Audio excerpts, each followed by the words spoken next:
तो आप बोलोगे सर चार्ज तो हर कोई स्टोर कर लेगा, हर कंडक्टर स्टोर कर लेगा चार्ज, आप उसको देते जाओ वो चार्ज एक्सेप्ट करता जाएगा। अर्थिंग शो कर दी, यानी इसको कोई भी चार्ज दे सकता है। अर्थ कितना भी चार्ज दे सकती है, ले सकती है। किसके बराबर होता है? E into D. अब वो E जो है वो लिखा जाएगा sigma by epsilon not. Epsilon capacitor है, वो एक प्लेट है पर दूसरी प्लेट को स्टेयर लाइक शेप दे दी। तो स्फेरिकल शेप के लिए मैं फिर कहूंगा भाई पुराने कॉन्सेप्ट्स आपको आते हैं कि नहीं आते? कॉन्सेंट्रिक शेल्स वाले जो अपन ने क्वेश्चंस किए। Hello students, welcome all of you in today's class. In today's class we are going to continue with the next topic of capacitors, that is capacitor connected to a battery. Right students, तो capacitance की class हो चुकी है। Capacitor क्या होते हैं, उनके types क्या होते हैं, उनके शेप के बेसिस पे ये सब हमने बात कर ली है। और मैंने आपको लास्ट क्लास में ही बता दिया था, आज की क्लास में हम लोग सर्किट्स की बात करने वाले हैं। सर्किट्स की शुरुआत होने वाली है और आई होप आप 10th क्लास के सर्किट प्रॉब्लम्स देख के आए हैं, सीरीज और पैरेलल कॉम्बिनेशन ऑफ रेजिस्टर्स के। तो बिना टाइम वेस्ट किए शुरू करते हैं। हेडिंग डाल लीजिए, capacitor connected to a battery. तो स्टूडेंट्स, जब मैं कह रहा हूं बैटरी या सेल, तो इतनी बात तो आपको याद होगी कि बैटरी में यह ताकत है कि वो एक पोटेंशियल डिफरेंस प्रोवाइड करती है। क्या प्रोवाइड करती है स्टूडेंट्स? एक पोटेंशियल डिफरेंस। तो मान लीजिए कि एक बैटरी है 12 वोल्ट की, तो हमें इसको ऐसे लेना है कि इसका पोटेंशियल 0 मान लीजिए, तो इसको 12 बोल लीजिए। हमें तो कहना है कि एक पोटेंशियल डिफरेंस 12 है। कोई टीचर बोल सकता है इसको 6 बोल लो, इसको -6 बोल लो, है ना, कुछ भी बोल सकते हैं। इसको 0 बोल लो तो इसको -12 बोल लो, पर नेगेटिव और पॉजिटिव टर्मिनल के बीच एक पोटेंशियल डिफरेंस है 12 वोल्ट का। अच्छा, अब आपने कैपेसिटर कनेक्ट कर दिया। अच्छा, कैपेसिटर में क्या चल रहा है वो नहीं दिखेगा, उसको देखने के लिए, उसको समझने के लिए what we have done is connected a bulb. तो हमने यहां एक बल्ब कनेक्ट कर दिया। अब बल्ब जो कनेक्ट कर दिया वो जितना ज्यादा करंट फ्लो होगा उतना ज्यादा ब्राइटली जलेगा। उससे हमें आइडिया हो सकता है कि सर्किट में कितना ज्यादा करंट है। ऐसा बल्ब ये है, ठीक है। तो अब जैसे ही आप कहते हो कि ये कैपेसिटर कनेक्ट किया है, तो ये तो अभी तो सिर्फ 2 प्लेट्स है, इसमें कोई चार्ज तो है नहीं। तो हम ये कह सकते हैं कि अगर अभी इसके अक्रॉस बात की जाए तो दोनों पॉइंट्स को ही हम 0 वोल्ट ले सकते हैं, कोई पोटेंशियल डिफरेंस नहीं है क्योंकि चार्ज ही नहीं है। और आई होप आपको याद है Q किसके बराबर होता था स्टूडेंट्स? C into we. तो अगर कोई वोल्टेज, चार्ज ही नहीं है तो कोई वोल्टेज भी नहीं है। अच्छा, अब जैसे ही आप इधर देखें, ये 12 वोल्ट पे and this is like 0 volt, so there is a potential difference. और जैसे ही पोटेंशियल डिफरेंस होता है, एक चार्ज की टेंडेंसी होगी फ्लो होने की हायर पोटेंशियल से लोअर पोटेंशियल। और जब ये हो रहा होगा तो धीरे धीरे धीरे धीरे हम ये कहेंगे कि कैपेसिटर पे पॉजिटिव चार्ज बिल्डअप हो रहा होगा, ऐसा आप सोच सकते हैं। और उतना ही नेगेटिव चार्ज जो है वो इधर इंड्यूस होने लगेगा, यानी कि उतना ही चार्ज वापस से आप ऐसे कह दीजिए कि यहां से जाके बैटरी में चला जाएगा। यानी क्या हुआ स्टूडेंट्स, ये यहां से पॉजिटिव चार्ज इस प्लेट के पे आके इसको प्लस बना रहा है और यहां से उतना ही चार्ज वापस से बैटरी के नेगेटिव टर्मिनल में चला जा रहा है। ऐसे आप सीन को इमेजिन कर सकते हैं कि चार्ज का फ्लो हो रहा है, even though it's not that easy. Flow तो असल में इलेक्ट्रॉन्स करते हैं, पर हम हमेशा इसको पॉजिटिव चार्ज का फ्लो मानते हैं, तो हमने ऐसा कुछ मान लिया, ठीक है। तो अगर अब ऐसा हो रहा है तो धीरे धीरे चार्ज बिल्डअप होने की वजह से कैपेसिटर का भी पोटेंशियल डिफरेंस बिल्डअप हो रहा है। और हो सकता है जो शुरू में 0 था, अब आप ऐसे कह लो कि पोटेंशियल डिफरेंस है, तो हो सकता है ये 5 वोल्ट हो गया। तो अब अगर ये 5 वोल्ट हो गया तो ये अभी भी 12 वोल्ट है और ये 5 वोल्ट है, तो डिफरेंस तो अभी भी है, कितने का है? 7 वोल्ट का। तो एक टेंडेंसी अभी भी है चार्ज के फ्लो होने की इधर से इधर, पर ये उतनी नहीं है जितनी शुरू में थी। यानी बिल्कुल वैसे जैसे आप खाना खाने डाइनिंग टेबल पे बैठते हैं और शुरू में जब आप एकदम एम्प्टी स्टमक है तब आपकी एपेटाइट ज्यादा है, तब आप ज्यादा खाना चाहेंगे, पर जैसे जैसे आप फूड खाते रहते हैं आपकी जो फर्दर टेंडेंसी है फूड को एक्सेप्ट करने की वो कम होती जाती है। इसको आप मार्जिनल यूटिलिटी भी कह सकते हैं कि अब जैसे जैसे अब आपने फर्दर फूड एक्सेप्ट कर लिया तो उसकी वैल्यू आपके लिए कम होती जा रही है, अब आपको उसकी टेंडेंसी कम हो गई उसको एक्सेप्ट करने की, या उसकी वांट कम हो गई। तो वैसा ही कुछ यहाँ है। तो फिर भी मैं ये नहीं कहूंगा कि अभी बंद ही हो गया है चार्ज का फ्लो ना, क्योंकि ये 12 है ये 5 है, तो चार्ज तो अभी भी फ्लो होगा, पर हो सकता है अब वो धीरे हो और अब हो सकता है ये थोड़ी देर बाद 9 वोल्ट हो जाए, तो आप बोलोगे 9 वोल्ट हो गया, तब तो चार्ज फ्लो होना फिर और टेंडेंसी कम हो गई। यानी पूरी बात को अगर समराइज करने का मन करे तो हम एक ग्राफ बना के कर सकते हैं कि भाई कैसे चार्ज टाइम के साथ वेरी हो रहा है या फिर कैसे करंट टाइम के साथ वेरी हो रहा है, क्योंकि करंट से ये जजमेंट होगा कि बल्ब कैसे जलेगा। तो अगर हम चार्ज की बात करें स्टूडेंट जल्दी से, तो चार्ज का ग्राफ होगा कुछ ऐसा, यानी कि आपको फाइनली एक चार्ज आने के बाद चार्ज फर्दर फ्लो होना बंद हो जाएगा। ऐसा क्यों हुआ स्टूडेंट्स कि धीरे धीरे धीरे धीरे पता चला आपको कि ये कितने पे आ गया, 12 वोल्ट पे। और जब ये 12 वोल्ट पे आ गया तो आप ये कहोगे कि बैटरी और कैपेसिटर दोनों के अक्रॉस वोल्टेज डिफरेंस सेम है, यानी दोनों का पोटेंशियल सेम है, तो अब कोई चार्ज या कोई करंट तो फ्लो कर ही नहीं सकता, because there is no potential difference जो करंट को दौड़ाता है। तो आप बोलोगे सर बल्ब पे इसका क्या इंपैक्ट दिखेगा? अरे भाई बल्ब में तो अब करंट आना ही बंद हो गया। यानी अगर मैं करंट का वेरिएशन टाइम के साथ जज करना चाहूं तो शुरू में करंट मैक्सिमम होगा और फिर वो धीरे धीरे जीरो हो जाएगा। यानी चार्ज जरूर शुरू हुआ जीरो से, बढ़ता गया, पर चार्ज के बढ़ने की रेट कम होती गई। करंट क्या है students? Rate of flow of charge. इसीलिए भले ही हमें थोड़ा बहुत ये बैटरी हुआ, करंट हुआ, ये सब नेक्स्ट चैप्टर जो करंट इलेक्ट्रिसिटी है उसमें डिटेल में पढ़ने को मिलेगा, पर इतना आइडिया तो आपको अपनी 10th क्लास की वजह से भी हो सकता है। तो चार्ज बढ़ता गया पर उसकी रेट जो बढ़ने की है वो कम होती गई, इसलिए करंट कम होता गया। और बल्ब में क्या इंपैक्ट दिखेगा कि अरे करंट शुरू में तो सबसे ज्यादा था, फिर धीरे धीरे धीरे धीरे धीरे धीरे करंट क्या हो गया, जीरो हो गया। यानी अगर ये 12 वोल्ट की बैटरी थी और हाइपोथेटिकली ये 2 माइक्रोफैरेड का कैपेसिटर था, तो मैं कहूंगा जब स्टेडी स्टेट आ गई, स्टेडी स्टेट आ जाना मतलब कोई चीज जब बदलना बंद हो गई, यानी इसमें चार्ज बदलना बंद हो गया, तो हम कहेंगे कैपेसिटर के अक्रॉस जो वोल्टेज है वो सेल या बैटरी के अक्रॉस वोल्टेज के बराबर हो गया स्टूडेंट्स। तो हम ये कह सकते हैं कि अगर स्टेडी स्टेट पे चार्ज जो है वो क्यू नॉट है, तो क्यू नॉट अपॉन सी जो है वो बैटरी की वोल्टेज के बराबर हो गया। तो क्यू नॉट किसके बराबर हो गया स्टूडेंट्स? सीवी के। किसके बराबर हो गया? सीवी के।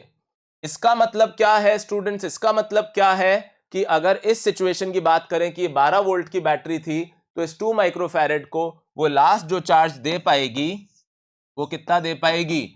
24 माइक्रोकूलम। कितना दे पाएगी स्टूडेंट्स? 24। उसके बाद बैटरी क्या बोलेगी कि अब मैं इस कैपेसिटर को और चार्ज कैसे दूं? उसके अक्रॉस भी 12 वोल्ट आ गया, मैं भी 12 वोल्ट पे हूं।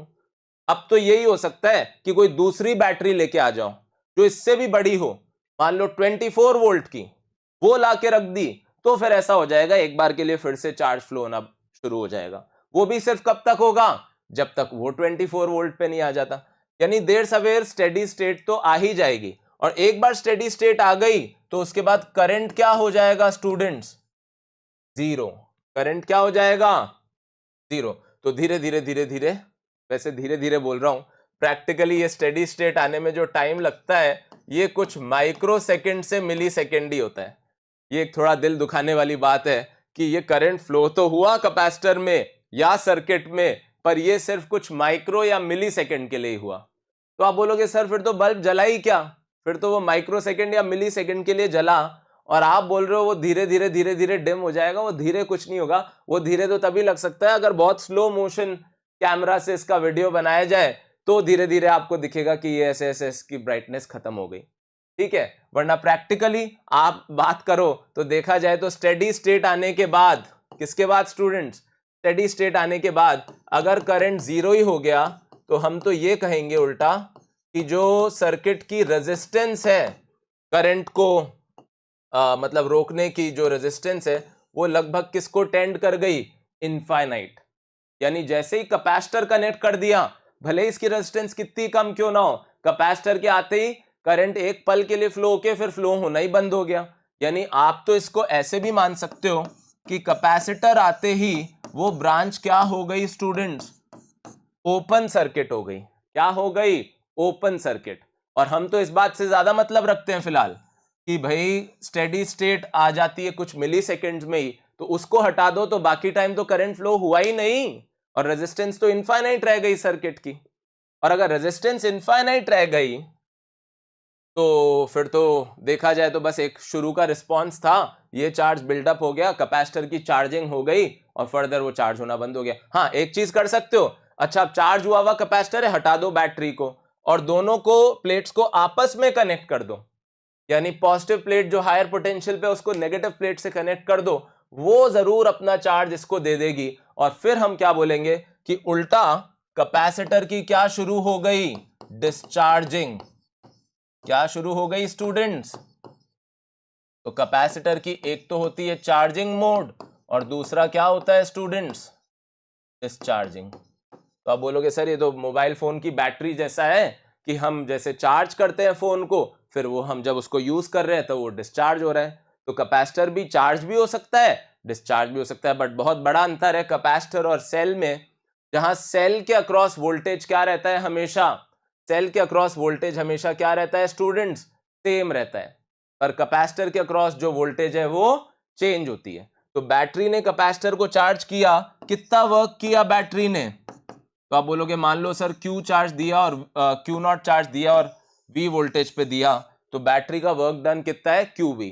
अच्छा आपको याद है क्या एनर्जी कितनी स्टोर करता है कोई भी कैपेसिटर अगर Q नॉट चार्ज है उस पे? तो आप बोलोगे सर फाइनली जो उस पे वोल्टेज है वो V है, तो हाफ QV। तो ये तो बहुत ही चीटिंग सा है कि जहां भाई बैटरी का वोल्टेज तो चेंज होता ही नहीं है, तो उसने दो बातें हैं भाई, बैटरी और कैपेसिटर में यही तो फर्क है, बैटरी का वोल्टेज फिक्स रहता है और कैपेसिटर का वोल्टेज चेंज होता है। तो जहां बैटरी का वर्क डन QV है, कैपेसिटर ने जो एनर्जी स्टोर की वो तो उसका 50% यानी हाफ QV ही है। तो इसका मतलब देखा जाए तो क्या हुआ स्टूडेंट्स, इसका मतलब ये हुआ कि कैपेसिटर की एनर्जी स्टोर करने की जो टेंडेंसी है वो तो सिर्फ और सिर्फ 50% ही रही। कितनी रही स्टूडेंट्स, 50%। ये एक बहुत ही दिल दुखाने वाली बात है, that capacitor is a device which is storing energy at an efficiency of just 50%। सब कुछ है यहां पे जो आपको पता होना चाहिए before we get a head start for circuit problems. But ये सारी बातें मैंने बहुत सारी बोली हैं जो लिखी नहीं है बोर्ड पे, तो आप जरूर उसको अपने हिसाब से लिखिए, अपनी लैंग्वेज में लिखिए, टाइम लीजिए, वीडियो को पॉज कीजिए, फिर आगे बढ़ते हैं। ठीक है स्टूडेंट्स, तो अब जो अगली बात है वो क्या है, कॉम्बिनेशन ऑफ कैपेसिटर्स। क्योंकि अब देखिए सर्किट्स को कॉम्प्लेक्स करेंगे तो उसमें कॉम्बिनेशंस होंगे।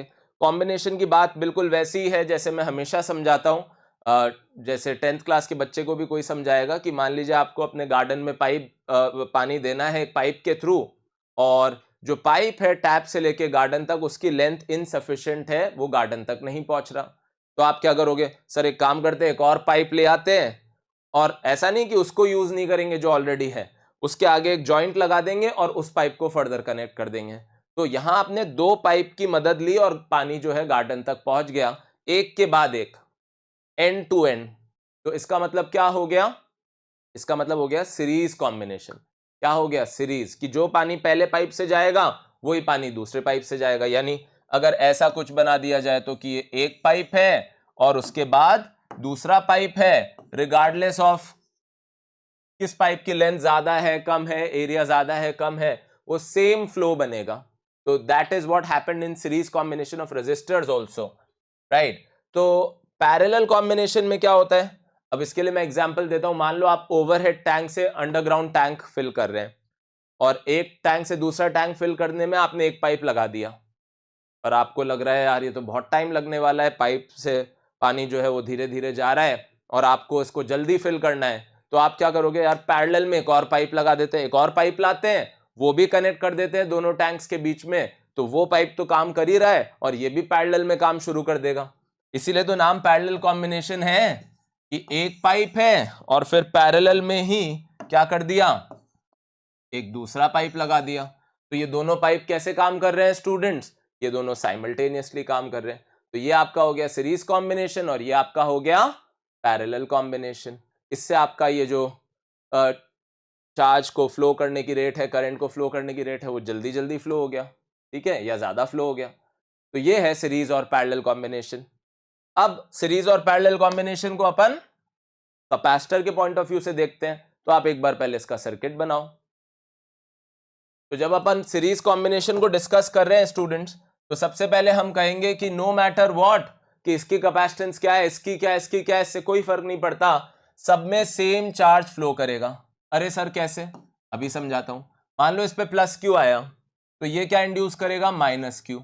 अच्छा ये माइनस क्यू आया इस पे, यानी इसने अपना क्यू इसको दिया होगा, फिर ये इस पे माइनस क्यू लाएगा, तो इसने अपना क्यू इसको दिया होगा, तभी तो इस पे माइनस क्यू आएगा, और फिर इस पे माइनस क्यू आएगा, यानी ये बैटरी को वापस उतना ही क्यू दे देगा, यानी जो क्यू यहां से फ्लो होना शुरू हुआ था वो वापस बैटरी में आ गया। यही तो हम हमेशा कहते हैं। अच्छा जब ऐसा है तो इसका इक्विवेलेंट सर्किट क्या होगा। इक्विवेलेंट मतलब हमेशा ये रहता है कि यार होता है ना कि कोई कॉम्प्लेक्स चीज को सिंप्लीफाई करना है कि यार ये इतनी इफेक्टिव वैल्यू से रिप्रेजेंट हो रहा है।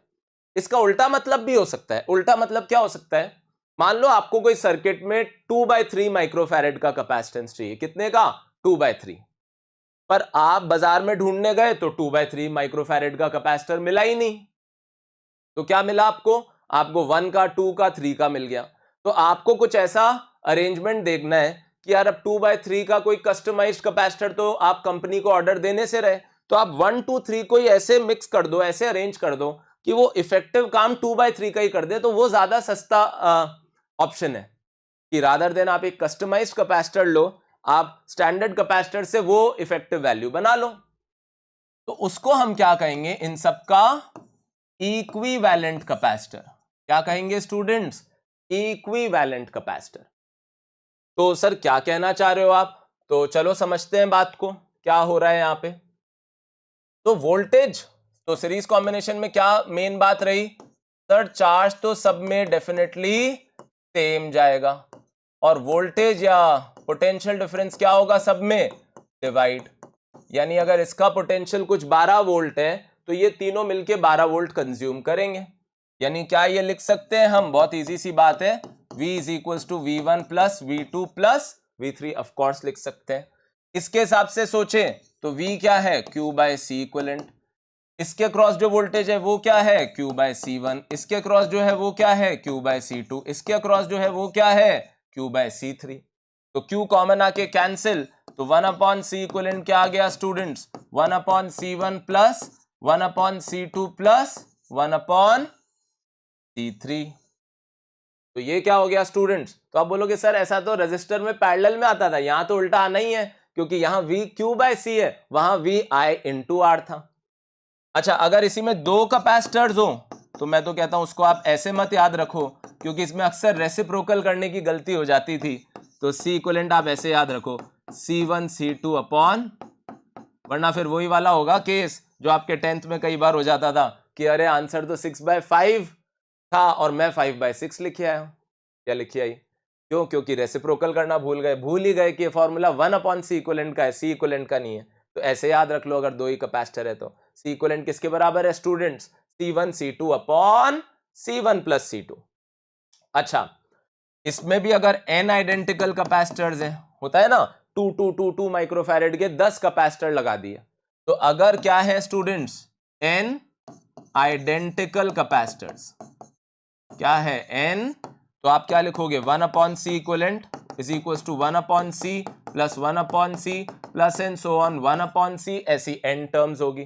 तो 1/C इक्विवेलेंट क्या हो जाएगा स्टूडेंट्स, n/C। तो C इक्विवेलेंट क्या हो जाएगा स्टूडेंट्स, C/n। यानी अगर 2 माइक्रोफैरेड के आपने 10 कैपेसिटर लगा दिए तो इफेक्टिव कैपेसिटेंस 0.2 रह गई, यानी सीरीज में लगाने से इफेक्टिवली कैपेसिटेंस कम होती है।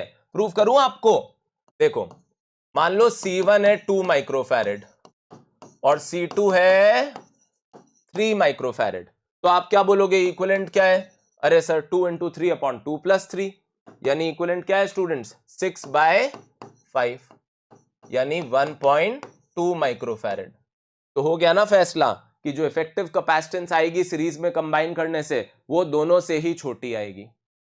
अच्छा एक चीज जो अक्सर बात करनी रह जाती है, ये बहुत इंपॉर्टेंट बात है कि सीरीज में क्या सेम रहता है सर, चार्ज सेम रहता है, क्या डिवाइड होता है सर, वोल्टेज डिवाइड होता है।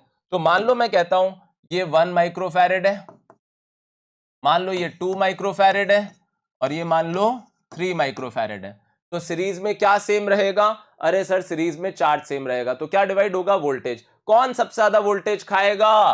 तो V is equals to Q by C है, Q सेम है, तो V is inversely proportional to C।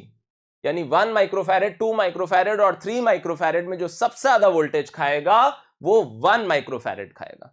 यानी छोटी कैपेसिटेंस ज्यादा वोल्टेज खाती है। यही तो कैपेसिटेंस का मतलब है कि अगर कैपेसिटेंस ज्यादा है तो वोल्टेज कम है, कैपेसिटेंस कम है तो वोल्टेज ज्यादा है। यानी 1 2 3 में ज्यादा वोल्टेज 3 वाला नहीं, ज्यादा वोल्टेज 1 वाला खाएगा। सब कुछ लिख डालिए, फिर आगे बढ़ते हैं।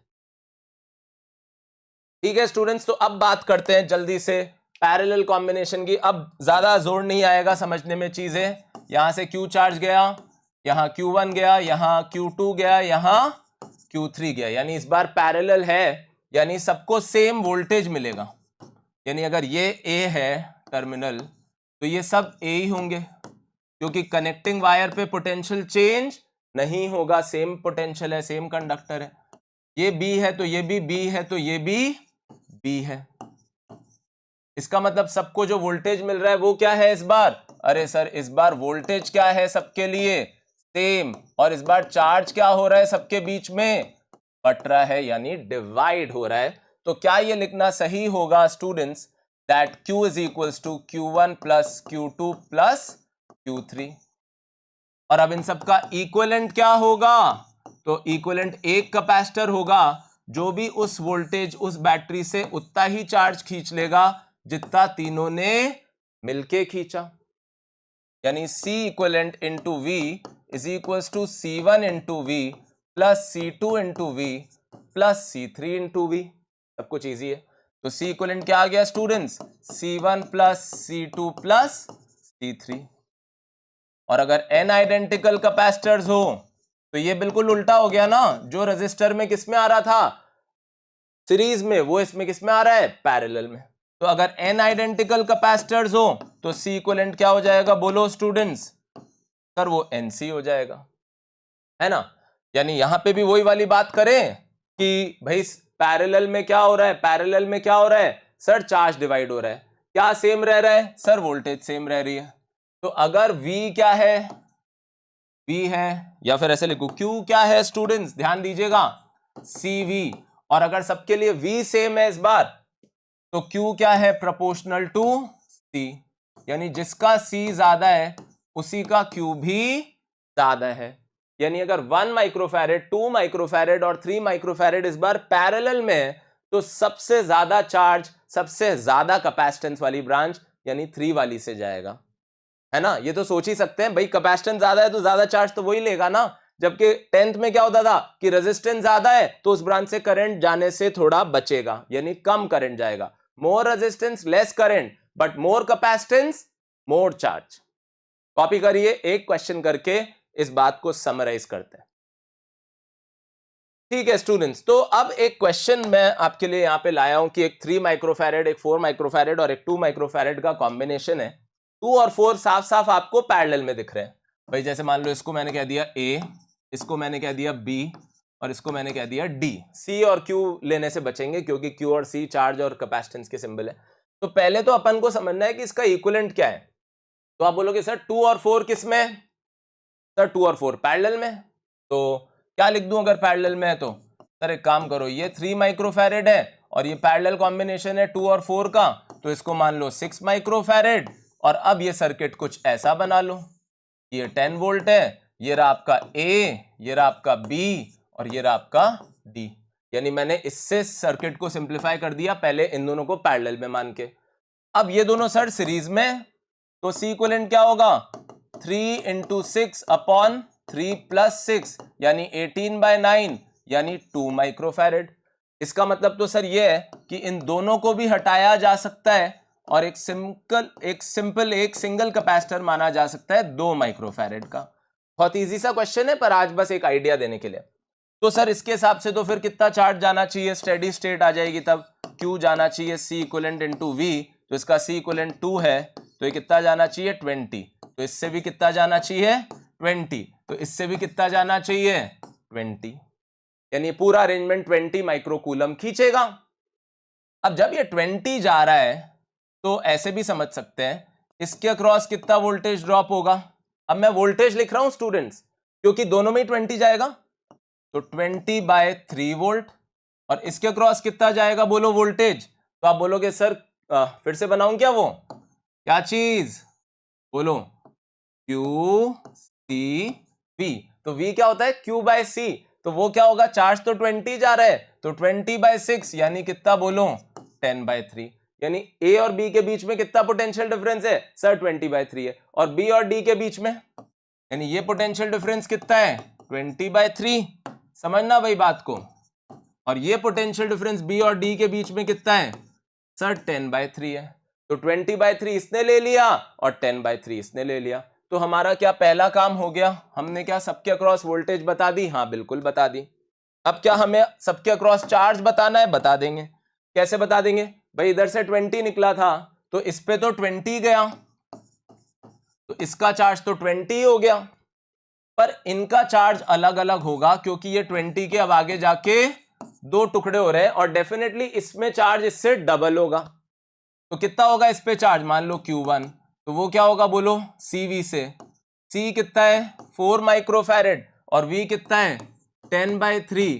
तो कितना आ गया स्टूडेंट्स? 40/3 माइक्रोकूलम। जबकि इस पे जो चार्ज है वो क्या होगा? अच्छा V तो सर वही है 10/3, तो ये हो जाएगा 2 × 10/3, यानी कितना हो जाएगा स्टूडेंट्स? 20/3 माइक्रोकूलम। यानी इसमें जा रहा है 40/3, इसमें जा रहा है 20/3, तो टोटल कितना हो गया सर? 60/3 यानी कि 20। तो हो गया ना फैसला, वापस ये 20 तो हो गया। यानी इस 20 के दो टुकड़े हुए पर बराबर बराबर नहीं हुए। किस रेशो में हुए? 2:1, क्योंकि इसकी कैपेसिटेंस भी तो इस ब्रांच से जस्ट डबल थी। तो आप पूरी बात को समझ गए कि यहां पे हमने क्या निकाल लिया। फटाफट इसको कॉपी करिए फटाफट। ठीक है स्टूडेंट्स, तो अब आपने चार्ज बता दिया है, वोल्टेज बता दिया है, अब एनर्जी बताना तो कोई बड़ा टास्क नहीं है मेरे हिसाब से। अगर कोई बोले 3 माइक्रोफैरेड के अक्रॉस एनर्जी कितनी है, तो हाफ C की जगह क्या लिखेंगे? 3 × 10⁻⁻6, और V² की जगह क्या लिख देंगे? 20/3 का स्क्वायर। यानी कौन सा फॉर्मूला यूज कर रहा हूं मैं एनर्जी के लिए स्टूडेंट्स? Half CV²। अच्छा, क्या एनर्जी है 4 माइक्रोफैरेड में? तो आप बोलोगे सर हाफ इंटू 4 × 10⁻⁻6, और वोल्टेज कितना था? 10/3 का स्क्वायर। और क्या एनर्जी है 2 माइक्रोफैरेड में? तो आप बोलोगे हाफ इंटू 2 × 10⁻⁻6, और उसके अक्रॉस भी वोल्टेज कितना है सर? वो तो दोनों में सेम ही है। तो टोटल एनर्जी जो होगी वो इन तीनों का सम होगी, पर जो वर्क डन बाय बैटरी है या सेल है वो डेफिनेटली इस टोटल एनर्जी के क्या होगा? डबल होगा स्टूडेंट। ठीक है, तो ये एक मिक्स कॉम्बिनेशन का मैंने ऐसे ही क्वेश्चन कराया, आपको आइडिया लग गया आज कि अच्छा कैपेसिटर जब बैटरी से कनेक्ट करता है तो ऐसे बिहेव करता है, सीरीज ऐसे होता है, पैरेलल ऐसे होता है, कैसे ये रेजिस्टर्स के तरह का भी है पर उससे अलग भी है। तो सिमिलैरिटी भी है पर डिफरेंसेस भी हैं। आगे आज नहीं करूंगा, पहले आप इसको पहले ढंग से समझ लो। अगली क्लास में हाथों हाथ हम फिर क्या करेंगे, सीधे फिर ये जो होते हैं ना ऐसे कॉम्प्लेक्स सर्किट्स बने हुए हैं, क्या सीरीज क्या पैरेलल, कैसे सर्किट को छोटा करते जाएंगे, इन क्वेश्चन से हम फिर है ना फ्लो में शुरुआत कर लेंगे। पर अगर आज ही कर दूंगा तो एक बार का मेरे को लगता है थोड़ा ज्यादा हो जाएगा। बैक टू बैक आप क्लास देख लेना, है ना। पर जिसको ऐसा लगे कि पहले इतना रिवाइज करके अच्छे से नोट्स बना लूं फिर वो क्लास देखे तो ज्यादा बेहतर होगा। ठीक है, तो इतना ही रखते हैं स्टूडेंट्स आज तो। और आई होप आपको समझ में आ गया होगा इस पर्टिकुलर क्लास में हमने क्या क्या बातें की, कैपेसिटर का बिहेवियर, सीरीज और पैरेलल कॉम्बिनेशन। अब हम अगली क्लास में फुल फ्लेजेड जो बोलते हैं ना सर्किट प्रॉब्लम से शुरुआत कर लेंगे और बहुत मजा आएगा, फंडामेंटल्स अच्छे बन जाएंगे। ठीक है स्टूडेंट्स, तो पुराने फॉर्मूलाज याद करते रहिए, उनको भी अप्लाई करते रहिए। सर्किट्स एक अपनी जगह है, ये तो एक स्किल है जो धीरे धीरे डेवलप हम कर ही लेंगे, पर पुराने फॉर्मूलों को, पुराने कॉन्सेप्ट्स को, बहुत सारे हैं ना वो, तो उन सबको भी दिमाग में रखना जरूरी है। ठीक है students, thank you for your time, I will see you very soon, bye bye. If you enjoyed this video, please don't forget to like, share and subscribe to our channel.